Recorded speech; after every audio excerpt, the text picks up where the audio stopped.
très contents de vous retrouver pour cette nouvelle chronique. De quoi allons-nous parler aujourd'hui, Luc? L'avènement du Fils de l'homme. C'est dans l'évangile de Matthieu. Jésus parle des choses de la fin.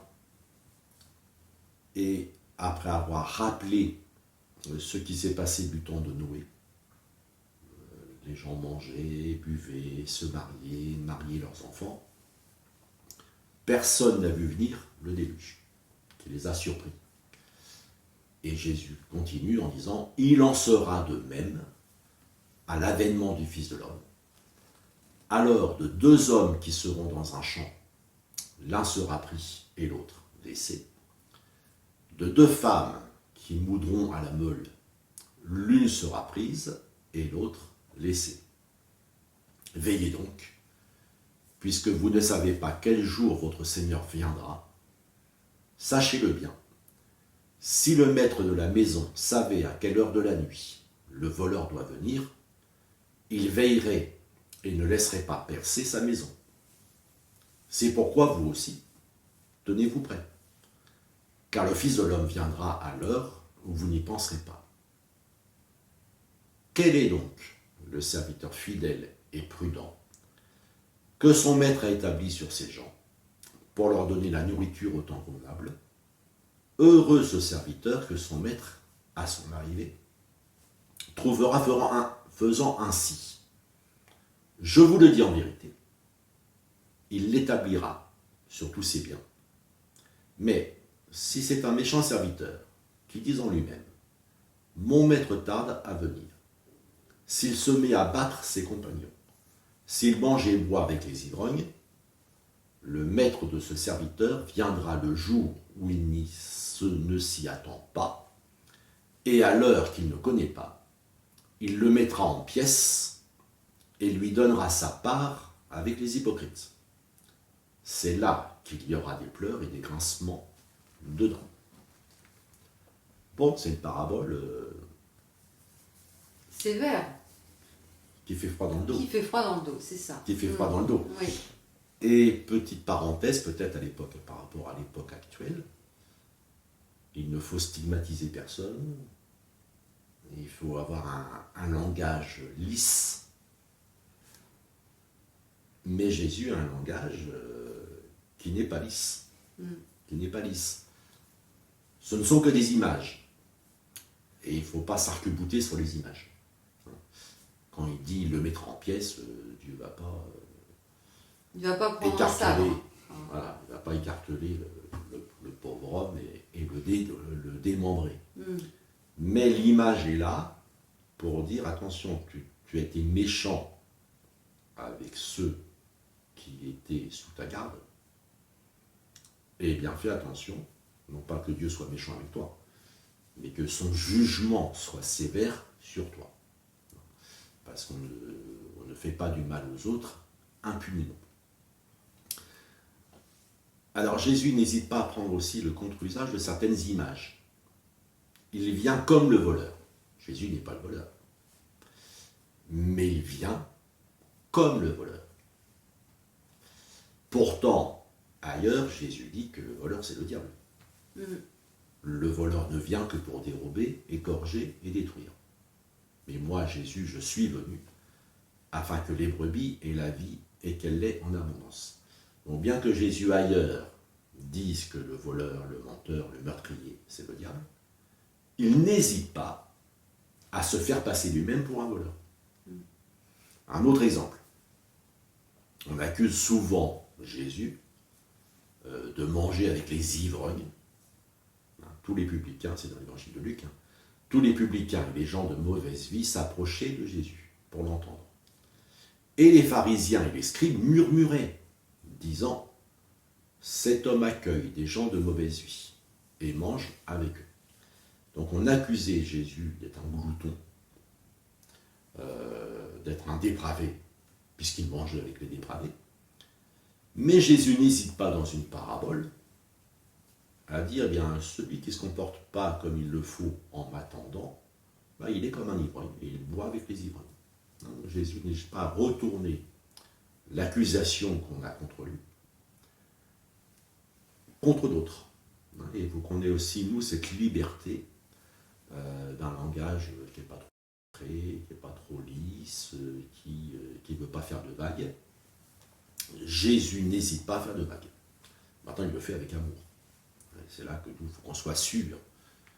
Si on est amené aussi à forcer un peu le trait vis-à-vis de quelqu'un, soit sûr qu'on n'a rien contre lui, qu'on ne lui veut pas de mal, et que c'est vraiment pour l'aider à prendre conscience d'une situation qu'on le fait. Parce que ce que veut faire Jésus ici, c'est quoi? C'est que il sait, même si ceux qui étaient en face de lui ne le savaient pas, il sait qu'il va se passer des siècles avant qu'il ne vienne. Mais là, il s'adresse à ses disciples ou il s'adresse aux pharisiens ou il s'adresse à tous les hommes? À qui il s'adresse vraiment dans cette... La question d'origine est posée par ses disciples, puisque ça vient des pierres du temple. Et les apôtres, les disciples lui font remarquer comme la construction est belle. Et Jésus commence par leur dire, tout ce que vous voyez là, tout sera détruit.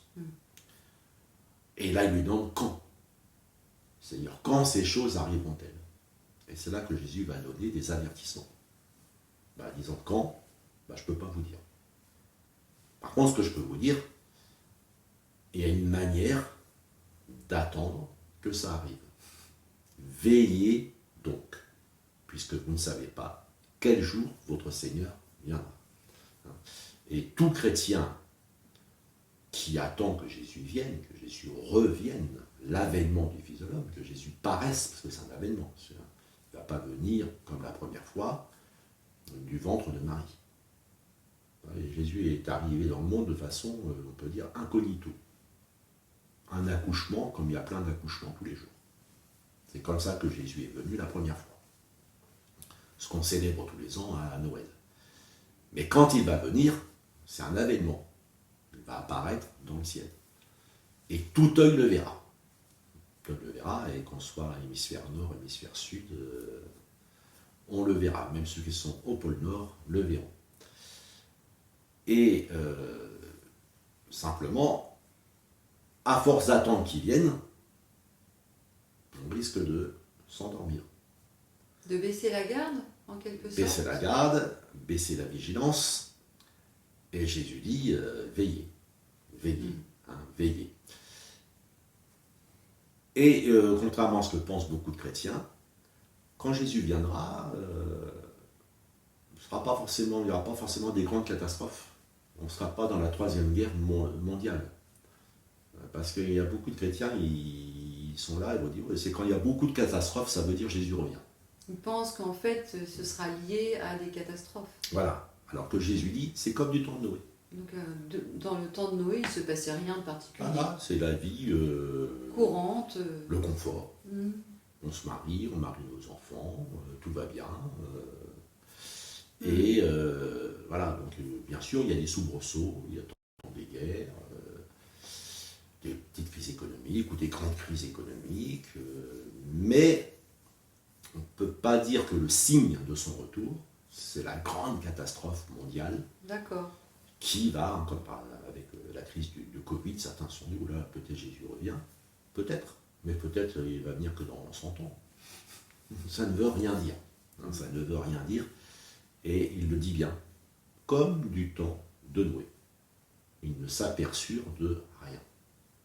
Parce que la vie, elle est, malgré la violence ambiante, et nous c'est aussi ça, je veux dire, on a une vie confortable, et tous les jours on entend qu'il y a un crime par-ci, un crime par-là, une guerre ailleurs, 100 morts par-ci, 100 morts par-là. Oui, il suffit d'ouvrir le journal. Il suffit d'ouvrir le journal. Mais on vit quand même. Ça ne nous empêche pas de vivre confortablement. C'est un paradoxe, dans un sens.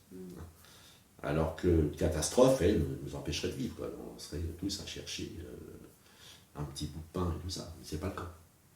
Mais ça n'empêche pas que Jésus peut revenir dans la seconde qui vient. Donc c'est pour ça qu'il dit, veillez, veillez. Vous ne savez pas quel jour votre Seigneur viendra. Alors, sachez-le bien. Et là encore, c'est là qu'il prend l'exemple du voleur. Si je savais qu'à 3 heures du matin, on va venir me dévaliser, j'appellerais la police en disant, écoutez, à 3 heures du matin, venir me dévaliser, pouvez-vous être là, s'il vous plaît? Bon, si j'étais américain, je dirais, j'aurais mon fusil près de la porte d'entrée, mais je suis français, donc je dis, j'appellerai la police pour lui dire, ça c'est le gap culturel, hein, pour lui dire, écoutez, voilà, je sais que j'ai reçu des menaces, s'il vous plaît, pouvez-vous assurer ma protection, hein. Mais vous tenez-vous prêt, le Fils de l'homme viendra à l'heure où vous n'y penserez pas. C'est important, vous n'y penserez pas, le verbe penser. C'est non calculable. Donc même quelqu'un qui connaît parfaitement bien sa Bible, qui la scrute, qui met toutes les prophéties en concordance les unes avec les autres, qui fait une lecture attentive de l'Apocalypse, eh bien, à l'heure où vous n'y penserez pas. Aucun moyen de savoir quand ça va arriver. Aucun. Il y a un seul signe quand même, pour être juste, c'est regarder ce qui se passe du côté d'Israël. Parce que c'est quand même l'horloge du monde. Donc là, c'est bien de zioter de ce côté-là. Alors il y aura des séparations. L'un sera pris, l'autre laissé. Alors pour certains, ça veut dire l'un est pris par l'armée étrangère, donc c'est un désastre. Mais l'autre est laissé tranquille. Pour d'autres, on l'interprète à l'envers. L'un sera pris avec Jésus dans le ciel, l'autre sera laissé sur terre. Alors je sais qu'il y a 2 courants dans le christianisme qui s'opposent sur cette question-là. Mais qu'importe la manière dont on comprend, de toute façon, l'un sera pris et l'autre laissé. Donc il n'y a pas le salut universel. Mais en fonction de ce qu'on est prêt ou pas prêt, de ce qu'on a accepté Jésus ou qu'on n'a pas accepté dans sa vie, qu'on a cru au pardon de ses péchés ou qu'on n'y a pas cru, l'un sera pris, l'autre laissé. Merci Luc. Merci de nous avoir écoutés et à bientôt pour une prochaine chronique.